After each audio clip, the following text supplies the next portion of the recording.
देखें तो वो कंजम्पशन से ही आएगी, और वो कंजम्पशन ड्रिवन बैंक्स ही होंगे जो आपको ये रिटर्न दे सकते हैं।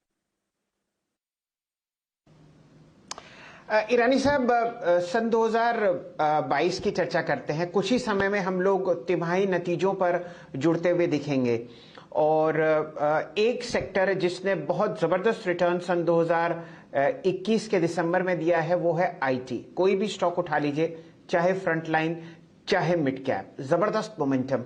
आईटी क्षेत्र में आप कहां निशाना लगाए बैठे हैं? कौन से एक या दो काउंटर्स आपको पसंद आते हैं जो आप खरीदने की चेष्टा करेंगे कुछ गिरावट में, या ऐड कर रहे हैं फिलहाल? पूरा सेक्टर एज अ होल आप ले सकते हैं, बस यही आपको देखना है कि क्योंकि अभी जो है तो आपने दिसंबर की बात की, दिसंबर में जो रिटर्न आपको दिखे हैं मेनली इसलिए दिखे कि एक्सेंचर के रिजल्ट आए थे। एक्सेंचर एक global top 5 top 10 IT company है, काफी इंडिया में प्रेजेंस है उसका, इंडिया में काफी वर्कफोर्स है उसका। उनका नवंबर एंडिंग होता है पहला क्वार्टर, तो वो नवंबर एंडिंग के रिजल्ट उन्होंने डिक्लेयर किए थे। वो डिक्लेयर करते ही रिजल्ट उन्होंने अपना जो गाइडेंस है जो 14 से 15% था वो 19 से 22% कर दिया उन्होंने अपना ग्लोबल गाइडेंस फॉर पूरे ये साल का। तो आप समझ जाइए कि कितना, और उनके उस क्वार्टर में तो 26% ग्रोथ आई, उसके बावजूद उन्होंने सिर्फ 19 से 22% किया। तो इतना ज्यादा ग्रोथ देखने के बावजूद चलते ये सब आईटी स्टॉक्स में ग्रोथ आ गया। और हमारा कहना यही है कि हाउस का कहना इनफैक्ट कि ये जो आपने री रेटिंग देखी है आईटी सेक्टर में, स्टेडली आपने देखा है कि उनके पीस बढ़ते गए हैं। वो इसीलिए बढ़ते गए, कंसिस्टेंसी आ गई है। इनफैक्ट आज की तारीख में जो आप पी देख रहे हैं वो ये सोच के देख रहे हैं हम लोग कि उनके मिड टीन्स या लेट टीन्स में ऐसे रिटर्न आ जाएंगे, उनके 18-19% वाले रिटर्न दिखेंगे। लेकिन जो ये इसने एक्सेंचर ने दिखाया उसके बाद तो सबकी आंखें खुल गई कि ये तो कुछ ज्यादा ही हो सकता है। मतलब आप मिड 20s की बात कर रहे हैं अभी यहाँ से, तो हमें ये लगता है कि यहाँ से भी थोड़ा एक री रेटिंग आ सकता है ये काउंटर्स में, और जो कंसिस्टेंसी आ गई।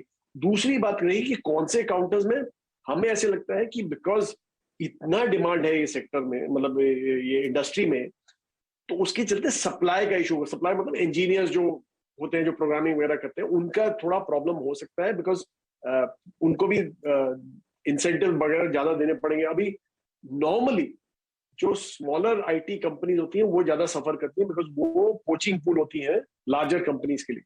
तो आइडियली आपको अभी की तारीख में लार्ज आईटी कंपनीज में होना पड़ेगा, जहां पे आप जानते हैं कि इनके पास इतने रिसोर्सेज हैं कि इजीली एब्जॉर्ब कर सकते हैं, हायर हाइक इन सैलरी वगैरह वो सब आराम। और सैलरी बाय द वे 50% होती है उनके एक्सपेंस की शेयर 50 से ही ज्यादा होती है इनफैक्ट। तो वो that is a major share for them, major cost for them. तो वो अगर जो एब्जॉर्ब कर सकते हैं तो वो बहुत ही बढ़िया है। इसलिए हमें लगता है कि मार्जिन एक्सपेंशन सिर्फ लार्ज कैप में रहेगा, और स्मॉल कैप मिड कैप में शायद आपको कंप्रेशन मार्जिन दिखे। तो it's better to remain in large cap IT rather than in mid and small cap. यानी साहब एक और बात, अब हम बात करते हैं उस स्पेस की जो कि बार बार आपके पेशेंस टेस्ट करेगा, आपकी ट्रेनिंग या फिर इन्वेस्टमेंट स्किल्स को टेस्ट करेगा। मैं बात कर रहा हूँ टूर्स, ट्रेवल्स और होटल स्टॉक्स। अब आप देखिए कि 2020 से पहले जब कोविड-1 ने हमको हिट किया, उसके बाद जब होटल्स चले तो सबसे ज़्यादा एग्रेशन में चले। इंडियन होटल्स का मूव इस बार का मतलब मार्च 2020 से लेकर 2021 का सबसे एग्रेसिव था। अब फिर अगर आप देखें कोविड की वेव, और अभी हालांकि कहने के लिए बात है ये, लेकिन आप आज की तारीख में भी सर एक कमरा इंडिया में बुक करके दिखाइए न्यू ईयर ईव के लिए, नहीं मिलेगा आपको। आपका इस स्पेस पे टेक क्या है, होटल्स पे, एविएशन पे, और साथ ही साथ अगर आप देखें जो आपका ट्रेवल्स एंड टूर स्पेस है उस पर, इसमें आप क्या बायर रहेंगे इस लेवल पे? इजी है बताना। देखिए, आप कोविड के चलते business class travel major hit होगा। इनफैक्ट ग्लोबल जो आप स्टडी देखें वो 40 से 50% हिट की बात कर रहे हैं बिजनेस क्लास ट्रैवल। तो वो अगर बिजनेस क्लास मतलब जो बिजनेस के लिए ट्रैवल करते हैं, business related travel, sorry not business class, business related travel, invariably business class he travel करते हैं।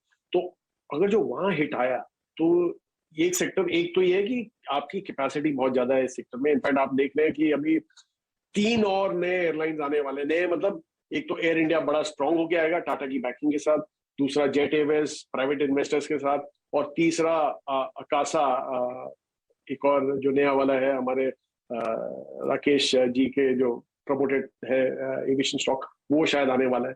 तो ये 3 कैपेसिटियां और ऐड होने वाली हैं। तो एविएशन में तो मुझे लगता है काफी उथल पुथल रहेगी। बेटर है कि आप दूरी रहे वहां से, स्टेबिलिटी आए उसके बाद ही देखिए।